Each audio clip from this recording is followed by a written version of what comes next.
If Saudi Arabia were a company, it would be one of the most profitable businesses in history.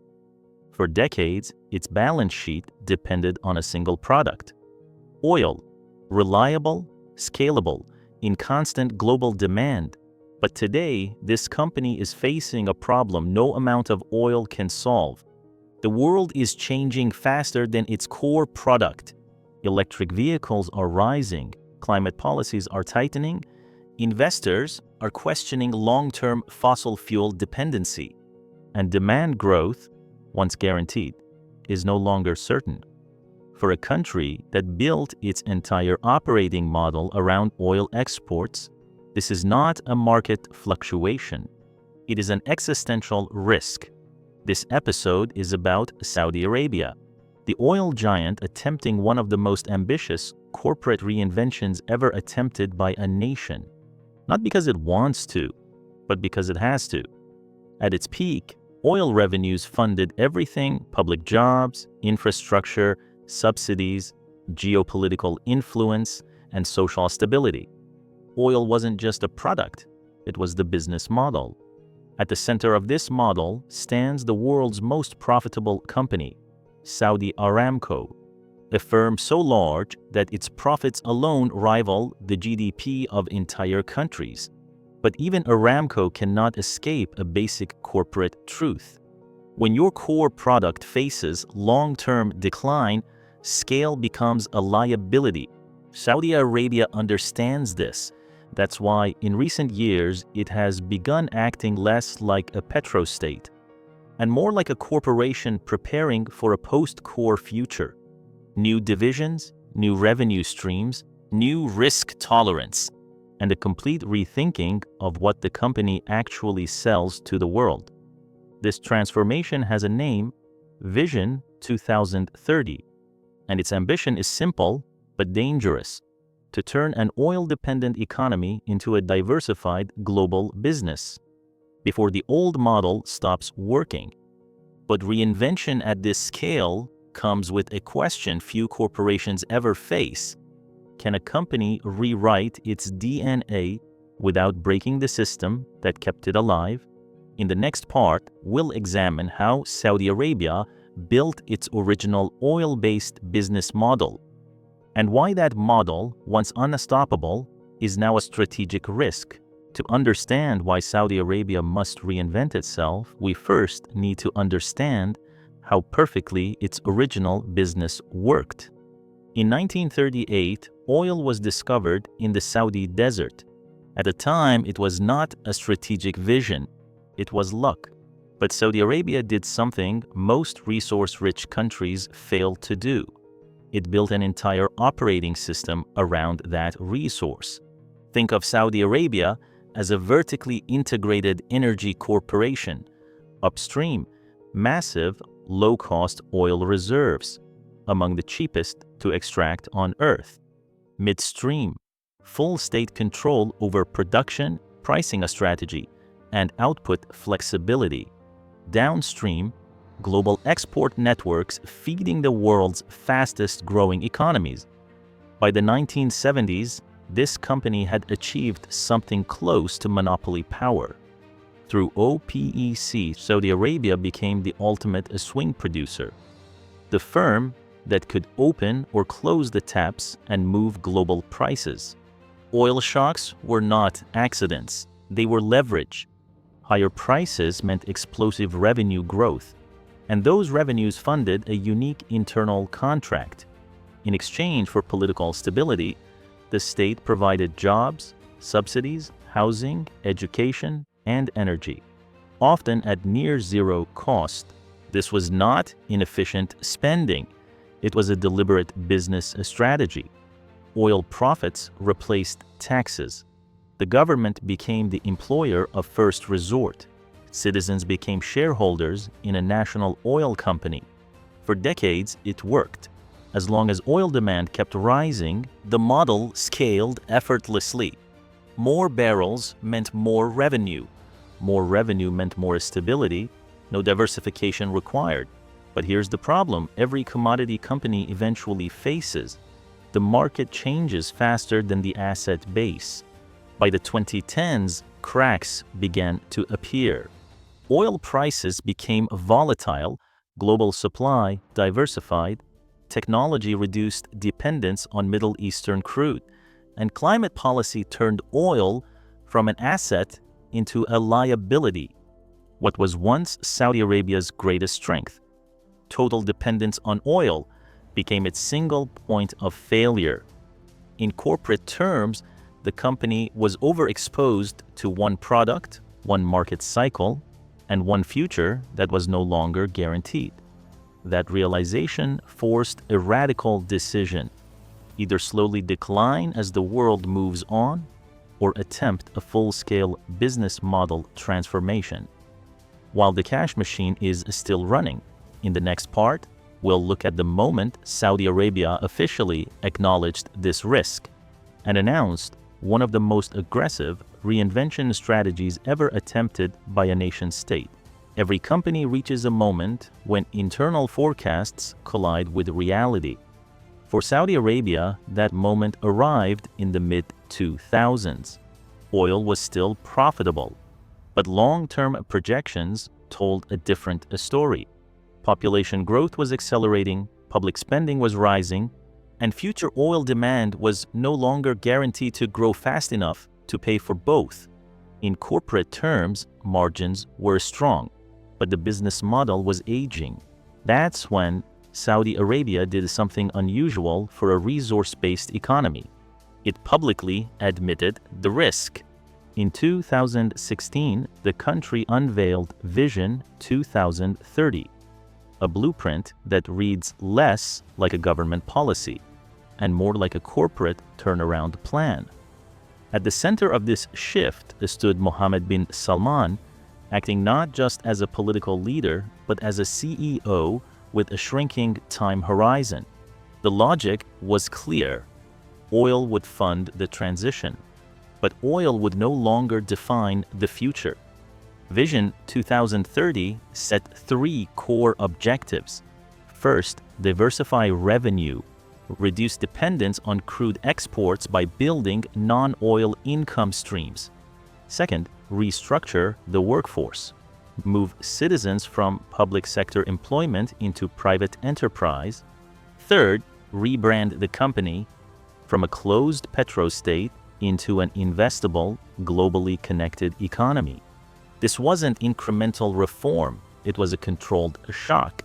Subsidies were cut, taxes were introduced, energy prices were raised, and the social contract, once funded entirely by oil, began to change. Perhaps the most symbolic move was the partial initial public offering of Saudi Aramco. By listing even a small portion of Aramco, Saudi Arabia was doing something radical, turning its core asset into a source of capital for reinvention. Oil profits would no longer just pay for the stability. They would finance diversification, tourism, logistics, technology, finance, and entertainment. But announcing a strategy is easy. Executing it, dash. Inside a system built for oil dependency is far harder. In the next part, we'll examine how Saudi Arabia is trying to build entirely new business divisions and why some of them look less like economic policy and more like startup moonshots at national scale. When companies diversify, they usually start adjacent to what they already know. Saudi Arabia didn't. Instead, it attempted something far riskier, building entirely new business units almost overnight. In corporate terms, this wasn't expansion, it was a portfolio reset. The most ambitious example is NEOM, a mega project designed to signal that Saudi Arabia is no longer just an oil exporter, but a platform for technology, tourism, logistics, and futuristic urban living. NEOM is not a city. It's a pitch deck at national scale, car-free zones, AI-managed infrastructure, renewable energy as the backbone, and a vision aimed directly at global investors, not local citizens. Alongside NEOM, Saudi Arabia launched parallel divisions tourism, opening a country that was once largely closed to international visitors. Entertainment, concerts, sports events, festivals, and global partnerships. Real estate, turning heritage and coastline into investable destinations. Logistics, positioning itself as a trade bridge between Asia, Europe, and Africa. Projects like the Red Sea Project and Diriyah Gate weren't just about visitors, they were about changing perception. For decades, Saudi Arabia sold oil. Now it is trying to sell experiences, location, and ambition. But there's a structural challenge here. Most successful, diversified economies grow bottom-up. From small firms, private risk-taking, and organic competition. Saudi Arabia's approach is top-down. The state is the venture capitalist, the state is the regulator, and the state is often the customer. This allows for speed, but it also concentrates risk. If a project succeeds, the country wins big. If it fails, the cost is national. In the next part, we'll examine the most difficult transformation of all, not infrastructure or branding, but people. Because no company can reinvent itself if its workforce is still optimized for the old model. Every business model is ultimately a human system. And this is where Saudi Arabia's transformation becomes hardest. For decades, the Saudi economy operated like a company with guaranteed internal employment. The public sector wasn't just a government, it was the default employer. High wages, short hours, job security for life. From a corporate perspective, this created stability, but it also created a workforce optimized for distribution, not competition.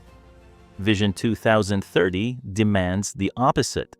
A private sector economy needs risk tolerance, productivity, and accountability, traits that don't emerge overnight. So Saudi Arabia began a controlled re-engineering of its labor model. Public sector hiring slowed. Private sector employment targets were introduced. Education was reoriented toward skills, not credentials. Perhaps the most visible shift was the rapid increase in female workforce participation. Barriers were lowered. Legal frameworks changed. Entire segments of talent were suddenly activated. From a company standpoint, this was not social reform alone. It was capacity expansion. More workers, more consumers, more internal demand. At the same time, the state pushed Saudization, a policy designed to replace foreign labor with local employees. This is a delicate balancing act. Move too fast and productivity drops. Move too slow and unemployment rises. And then there is the generational pressure. Saudi Arabia has one of the youngest populations in the region. Young, connected, and acutely aware of global lifestyles. They don't want safe jobs, they want opportunity. In corporate terms, expectations have shifted faster than institutions. The question is no longer whether Saudi Arabia can create jobs. It can. The question is whether it can create jobs people actually want, without oil-funded guarantees. In the next part, we'll look at the financial engine behind this transformation, how Saudi Arabia is funding diversification, managing risk, and betting oil money on a future where oil matters less. No transformation of this scale happens without capital. Saudi Arabia's advantage is obvious. It is attempting reinvention while still extraordinarily profitable. Oil cash flow hasn't disappeared. It's being redirected. At the center of this strategy is Public Investment Fund Dash, the country's sovereign wealth fund, operating like a national private equity firm. Its mandate is not safety, it is growth. PIF invests across technology, infrastructure, sports, entertainment, logistics, and energy transition, both inside Saudi Arabia and abroad. In corporate terms, this is balance sheet engineering. Oil revenue flows into Aramco. Dividends flow into the estate. Capital is then redeployed into higher risk, higher variance assets. The partial IPA of Saudi Aramco was critical here, not because Saudi Arabia needed liquidity, but because it needed valuation discipline. Public markets forced transparency. They set expectations, and they turned oil reserves into a tradable asset that could fund diversification without full privatization. This is a classic late-stage company move: monetize the legacy business to finance the future. But the risks are real. Many of the new investments are long-term, capital-intensive, and unproven. Returns are uncertain. Payback periods are measured in decades. If oil prices fall sharply, or global demand declines faster than expected, the funding engine weakens. Saudi Arabia is betting that it can outrun decline by investing aggressively while it still controls one of the world's most valuable cash machines. In the next part, we'll look at the external pressure shaping this strategy, global markets, geopolitics, and why Saudi Arabia's reinvention is not just economic, but strategic. No company operates in a vacuum, and Saudi Arabia's transformation is being shaped as much by external forces as by internal planning. For decades, its core customer base was predictable. Industrial economies hungry for energy. Its strategic partner was clear: the United States. Its leverage came from supply control. That world is fragmenting. Today, Saudi Arabia operates in a multipolar market, selling oil to Asia, negotiating with Europe on climate policy, and managing a complex relationship with Washington. In corporate terms, the company's largest clients now have conflicting long-term strategies. China wants energy security, Europe wants decarbonization, the United States wants stability without dependency. This forces Saudi Arabia into a delicate balancing act. Through OPEC+, it still exerts influence over global oil supply. But every production decision now carries political weight. Cut supply, and prices rise. But so does pressure from consuming nations. Increase supply, and prices fall, weakening the very cash flow funding diversification. At the same time, global capital is changing. Institutional investors are increasingly constrained by ESG rules. Oil assets face higher risk premiums. Long-term fossil fuel exposure is becoming harder to justify. Saudi Arabia understands this. That's why diversification isn't just about new industries. It's about remaining investable. Tourism, logistics, sports, and technology are not only revenue streams. They are signaling tools. They tell markets this is not a declining commodity exporter, but a country positioning itself as a long-term growth platform. Yet geopolitics introduces volatility no corporate strategy can fully control. Regional tensions, energy shocks, sudden shifts in global demand. Saudi Arabia must reinvent itself while still playing the role of global oil stabilizer. In the next part, we'll examine the criticisms and risks surrounding this transformation, and why some analysts believe Saudi Arabia's strategy could fail, despite its scale and ambition. Every turnaround story has a darker possibility, not failure by collapse, but failure by overconfidence. Saudi Arabia's reinvention is one of the biggest economic experiments on Earth, and experiments come with risk. The first risk is execution. Mega projects can absorb unlimited capital, but they cannot guarantee demand. A futuristic city is impressive, but the real question is simple. Will people actually live there? Will companies actually relocate? Will global talent stay long enough to build something durable? The second risk is concentration. Because this strategy is state-led, Success and failure are centralized. If a private company makes 10 bets and 7 fail, it survives if 3 succeed. But when a nation makes 10 bets and 7 fail, the cost isn't just financial, it's credibility, employment, social stability. The third risk is timing.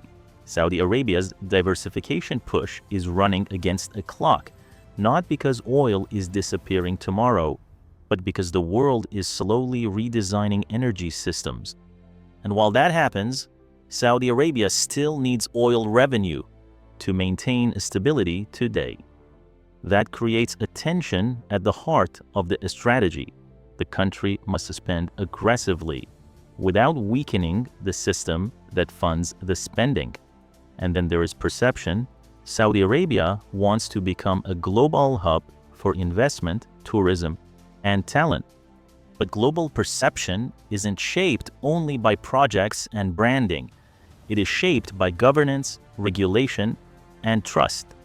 In corporate terms, you can build the most beautiful product in the world. But if customers don't trust the company, adoption slows. Despite these risks, Saudi Arabia keeps pushing forward, because for them, the greater risk is doing nothing. In the next part, we'll look at the early signals, what is working, what is not, and whether this oil giant is actually becoming something new or simply repainting the same business with new marketing.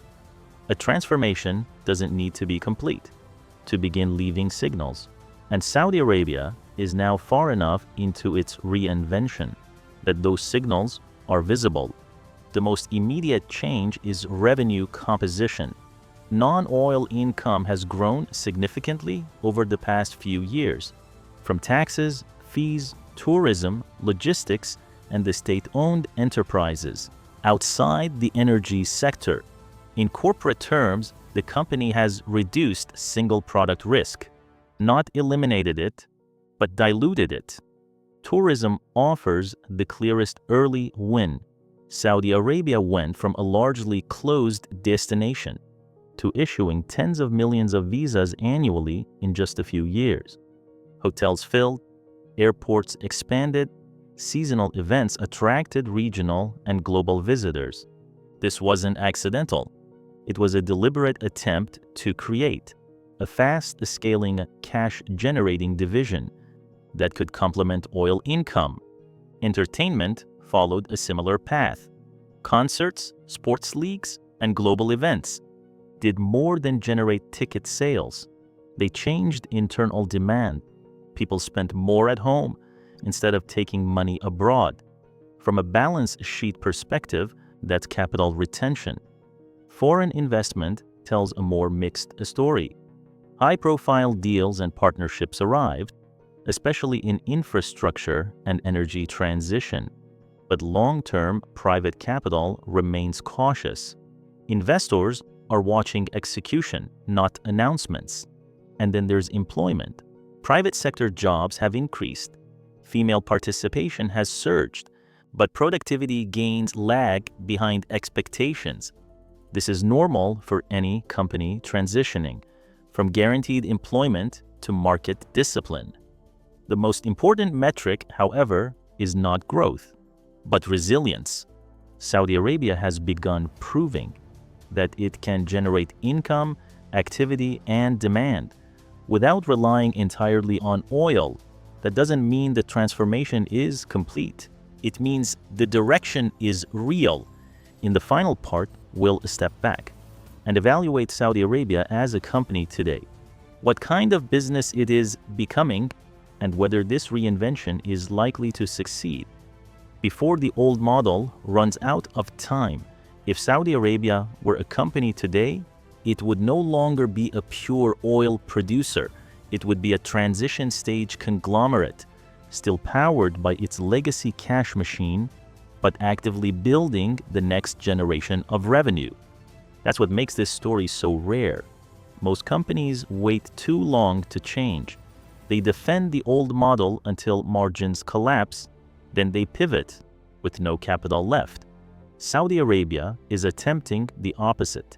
It is using peak profitability, to fund reinvention before decline becomes unavoidable. This doesn't guarantee success. Mega projects may underperform. Global energy transitions may accelerate faster than expected. Geopolitics may disrupt even the best laid plans. But from a strategic perspective, the logic is sound. Diversification is not a luxury. It is insurance. Saudi Arabia understands something many oil exporters still deny. The future won't eliminate oil overnight, but it will reward flexibility over dependency. And that is the real bet.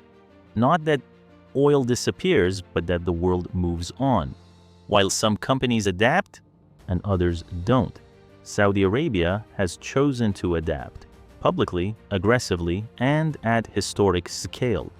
Whether this reinvention succeeds won't be measured in years, but in decades. And the outcome won't just define Saudi Arabia's future, it will shape energy markets, investment flows, and economic strategy far beyond the Middle East. If you see countries as companies, this is one of the boldest restructurings ever attempted. If this kind of deep, data-driven documentary helps you understand how global decisions affect everyday life, you already know what to do. Stay curious.